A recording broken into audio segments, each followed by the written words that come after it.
এইভাবে আম ছিলে মোরব্বা বানাবো, দু টুকরা করে কাঁটা চামচ দিয়ে কেটে নিতে হবে। আম কেচানোর পর 12 ঘন্টা ভিজিয়ে রেখেছিলাম পানির মধ্যে, এখন চিনির মধ্যে জাল দিব, সারা রাত থাকবে। আবার কালকে জাল দিব। 1 চা চামচ লবণ দিয়ে দিলাম, 2 কাপ চিনি মেপে রেখেছি সেটা দিয়ে দিলাম।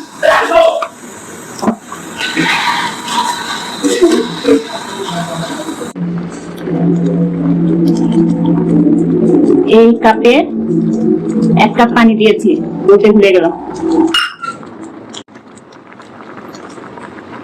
হয়ে গিয়েছে, এখন রেখে দিব, সকালে আবার জাল দিব। চুলা বন্ধ করে দিলাম। ভালো করে জাল দিতে হবে, শিরাটা আঠালো হলেই লক করে দিব।